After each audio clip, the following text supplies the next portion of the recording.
Hello and welcome to UAT Time within the United Countries Special by First Ukraine. You can find us on the frequencies available on our website, firstuaid.com. I'm Sergey Velichanskiy. And I am Olivier Vedrine. UAT Time is dedicated to bring Ukraine and Europe closer to each other by introducing the real Ukraine to the rest of the world. What is Minsk II agreement? Is that a real deal or it's a subversive deal with the conscience?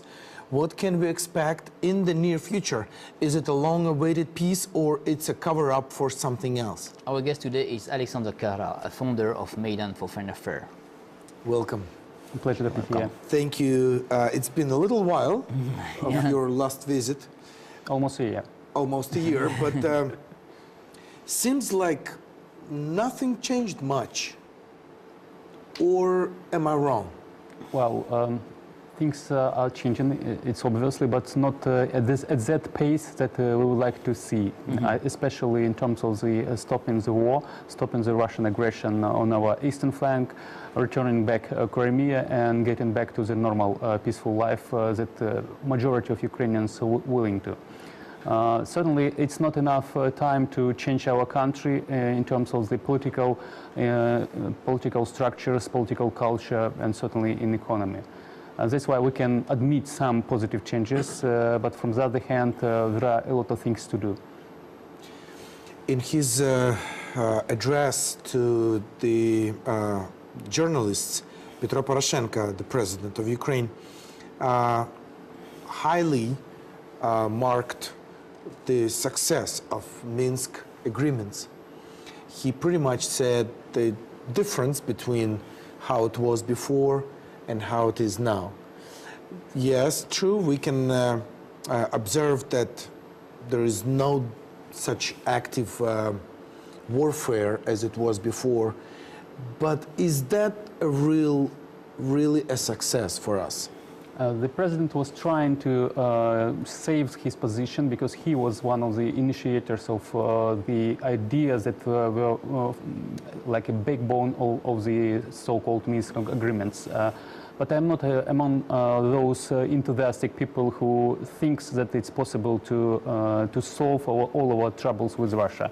I think that so-called Minsk agreements are the recipe for disaster.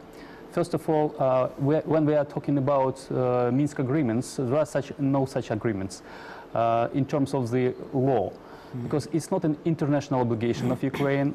It has not been ratified by Ukrainian parliament. From the other hand, and actually there are no signs, signatures on the paper. We've got the paper with some bullet points what to do, and then we've got trilateral committees document signed by the former Ukrainian President Kuchma, which at that time didn't have any powers to sign any documents on behalf of Ukrainian state. That's why from the legal point of view it's a worthless piece of paper. One thing. Second thing, it does not address the real trouble. We should talk about the military aggression, which is defined by the UN General Assembly resolution of 1974. All points from this resolution show that it's a military aggression of the Russian state against Ukrainian state. It's one thing. Second thing, we got occupation of Crimea, and it's not right thing to say that it was an annexation, because we do not recognize annexation. Third thing, with these agreements, there is an Ukrainian side as a part of this agreement, and there is no other side, because we do not consider so-called representatives of the fake republics as in legitimate other side, and the Russians are trying to portray themselves as mediators. So that's why we cannot show that Russians are not really abiding this document, simply because they are not the signatory of this so-called agreements. But then, Alexander, what we can do if I agree with you, Minsk I is nothing. Minsk II will be even also worse. yes. then what we can do, what we can expect now? Well, first of all, there is no military solution at this point. But at the same time, it doesn't mean that Ukrainian side should opt out from the military campaign. It should stay on the same line that is now and try to keep all these irregular forces controlled, created, and financed by Russia. From advancing into deeper our territory. It's one thing. The second thing, we should say to Russians that we're not going to retake this land at this moment, but we are not going to accept their conditions of Minsk agreement political part. To name just few. First, to change the constitution with regard to the so-called decentralization or special status of Donbass, which is it's a real dangerous thing for Ukraine. Secondly, we're not going to implement the so-called limited sovereignty concept of our constitution. One of the major goals of Russia in this aggression is to create such a situation, institutional situation, the legislative situation, that Ukraine is not a sovereign state that can choose European or Euro-Atlantic way of integration. If we are to implement these things, there is no need to have the central government anymore, because everything will be decided in Moscow. And this case scenario is not that people on Maidan or in our cities not occupied by Russia are willing to have in reality. That's why we cannot retake this territory at the moment, but we can freeze this conflict out of our territory. That the Russian state should maintain peace and security, stability, social payments and other stuff on their expenses, because they are occupying these territories. The same thing with Crimea.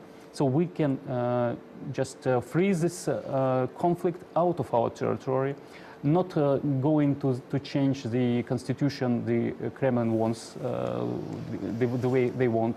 And this is a sort of solution for Ukraine to survive. Two weeks ago, yes, I think, yes, the representative of the Russian part of the Minsk agreement came in Kiev. Rizlov. Yeah, he was invited by Poroshenko, I think. Is that what? Well, yeah. And also the I can say the political advisor, a French political advisor and a German political advisor was there also. That was 2 weeks ago. We talked about that with the ambassador of France. And what do you think about this? I can see this diplomatic ballet. What do you think about that? Well, certainly there is a really important for Europe issue. It's related to the security. Europe doesn't want to have another black hole, and by the way, black holes created by Russia. To name just few, it's Transnistria in 90s. Then we got Georgian occupied territories by Russian forces and so-called independent republic. And now we got part of Ukraine, to name Crimea and some parts of Donbass. So Europe doesn't want to have a black hole. Secondly, there is a threat posing from the Russian side towards Europeans, and this is a real threat in terms of the conventional military and in terms of the nuclear military. Because if we are talking about the strategic balance, there is a strategic balance, and Russians are not, they are abiding the START 3 treaty. So they are reducing the number of the strategic missiles along with the Americans. But if we are talking about tactical weapons, they are aimed at Europeans.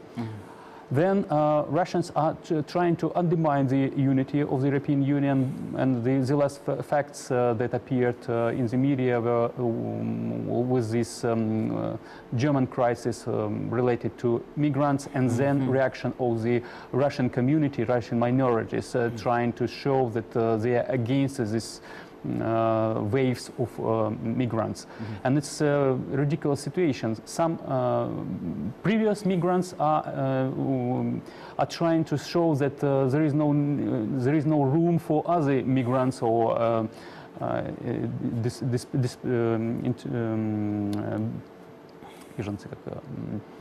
Беженцы. The refugees. No, for refugees, Yeah. so thank you. It shows not just the crisis in Germany itself, but it shows how deep the networks of influence of propaganda of Russia is within the European states, how it's trying to shake in the European unity, it's trying to break the connection between the European Union and the United States, to name NATO. Yeah, but you know, I saw an article about that was an interview about an interview of Soros, and Soros said that in this interview that for him, Putin will survive 2 years, not more, politically in Russia because of the economic situation. And I think this analysis of Soros is quite good. But I want to talk about this interview of the BBC News that they show. We know what they show. They show that Putin is totally corrupt, and this is an interview in the BBC TV, and that was also an interview of U.S. agency financial. For you, that's mean what? Because for me, that's mean that maybe U.S. and Europe and UK think that this is the end of the power of Putin. Well, first of all, there is no such a thing like a unity of the West in general, because at this point, the European Union has imposed restrictive measures against the Russian Federation, but there are a lot of voices, and particularly in France, just to cancel this sanctions regime against Russia. So I wouldn't call that there is a common stand, and these TV programs, they are not showing that there is a common stand. In addition to this TV documentary on the corruption in the highest level in the in Russia, there are some other interesting developments. I mean the MH17 report, and secondly, I mean the Litvinenko case. Yeah. So it means that the corrupt nature, the unlawful, undemocratic nature of the Putin's regime is absolutely obvious in Europe, and it's impossible to cover it anymore. Certainly, there are some conclusions to which the governments, first and foremost, of the United States came to, and certainly there will be some actions against this corrupt elite and their actions within the Euro-Atlantic community. Americans decided to carry out an investigation of the activities of the Russian special forces and intelligence in the European area, especially in terms of financing the political parties and some activists. It's so important to see how it's dangerous for open democratic societies to be exploited by the authoritarian country with a lot of resources, and first and foremost with a complete idea or with well prepared strategy how to undermine it. So the Russians are using the weak points of the democratic societies. They are financing parties, they are financing media, they are creating NGOs and think tanks that are part of their propaganda, and certainly they've got their Russia Today TV channel as a part of the propaganda machine. So it's important that Europe and the United States realized what sort of threats are from now they realize, no? Because of this BBC documentary, because of the Litvinenko case, I think this is a good point. But I am agree with you. And in France, this is very, very important, because in France, the Front National received some financial aid from.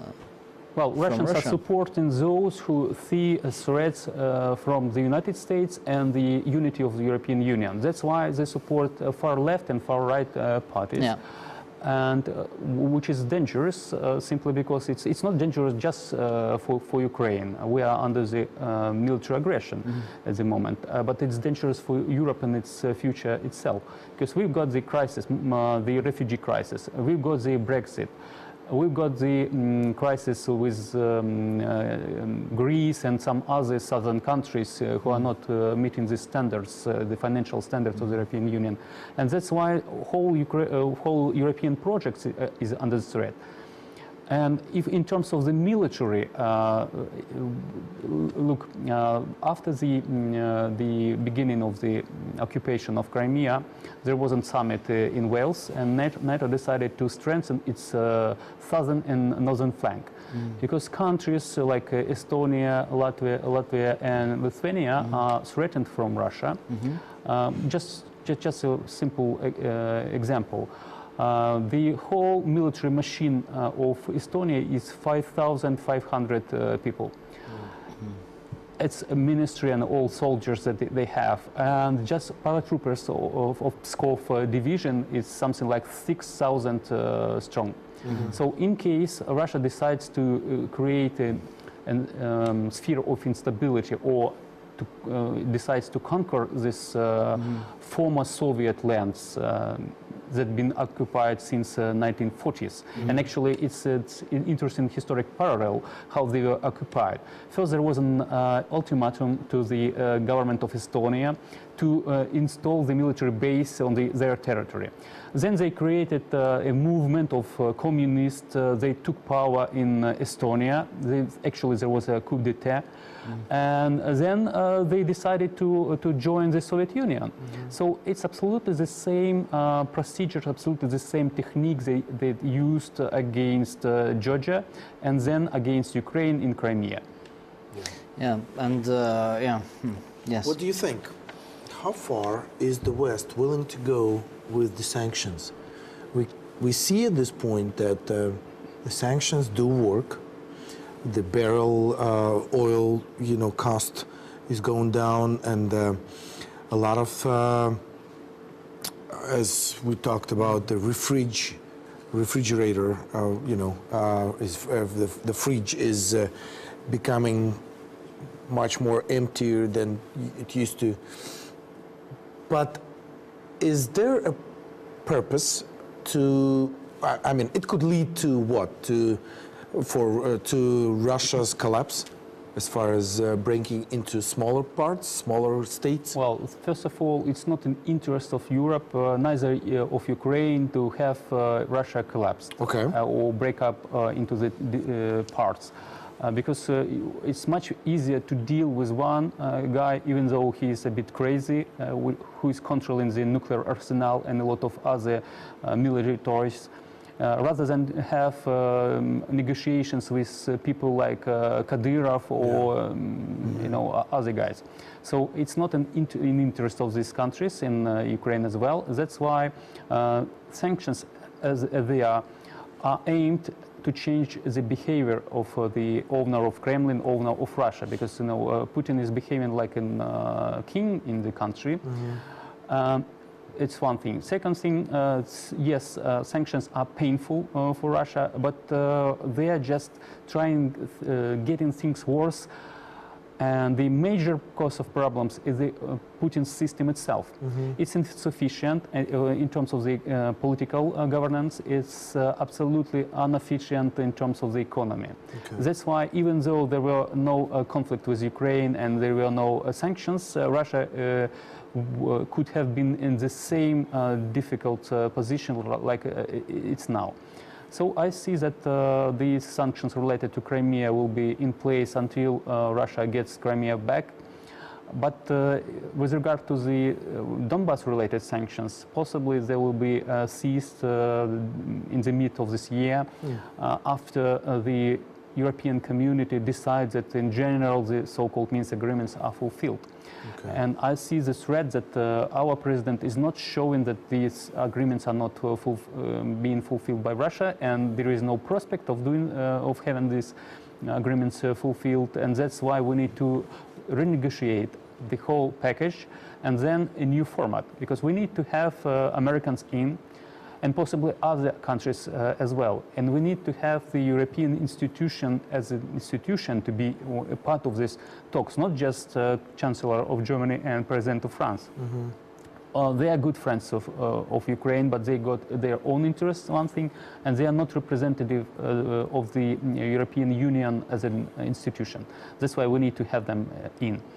And certainly we need to draft a new agenda of negotiations, and they should be not just the ceasefire, withdrawal of weapons and other stuff, and then political settlement, but Crimea as well, because Crimea is the thing that shows that there is no such a thing like a civil war in Ukraine. There is a military aggression, and Russians are trying to portray that there is a civil war, and that's why so-called republics are demanding sort of autonomy. It's not true, because they are really puppets of Russian state.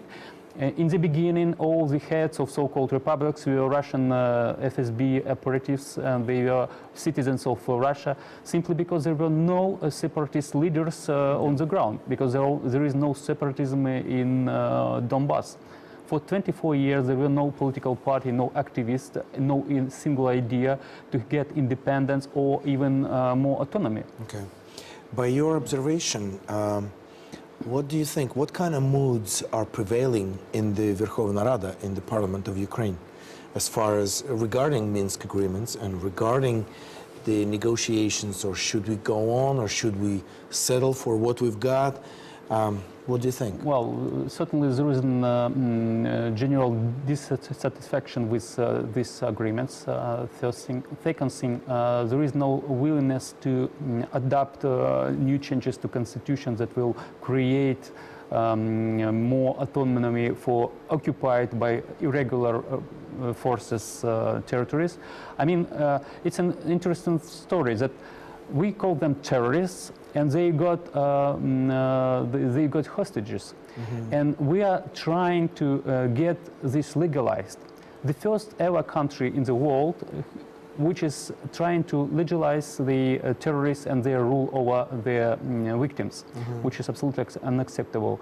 And there is, as I see it, there is a strong dissatisfaction with the agreements, and there is no political will to implement these changes to the constitution, simply because there is a general public support of the changing the shift and changing this, the whole essence of these agreements. But at the same time, we have EU and France and other countries that they are pulling strings as far as trying to get this special status adopted in the Verkhovna Rada. Yes, we pushed that. Yes, yeah, I know. And I want to talk about another things. This law about decentralization, because this is also a key point in this Minsk agreement. What do you think about this law of decentralization? In my opinion, and I am agree with you with your question. In my opinion, this law about decentralization is not for now for Ukraine. That means you cannot do for me a law about decentralization where you are in war and a part of your countries under occupation. But here's the thing: we're talking about decentralization as a normal reform process. But the main thing is the special status. I mean, I don't think a lot of people are against decentralization. It takes time. It's a good way to go. But the special status, that's what people are not in favor. Okay. Take a parallelism. We are in France in 1940, and the German took part of France. And we ask France to do a decentralization law with the German part, with the part of France who are occupied by German. This is the same. Well, and actually there was a special opinion of the former Ukrainian judge from the Constitutional Court, Mr. Shishkin, who said that we are effectively in the time of war, And according to our constitution, it's forbidden to change the constitution during the emergency or war. So that's why it's illegal to change illegal, the constitution. it's impossible.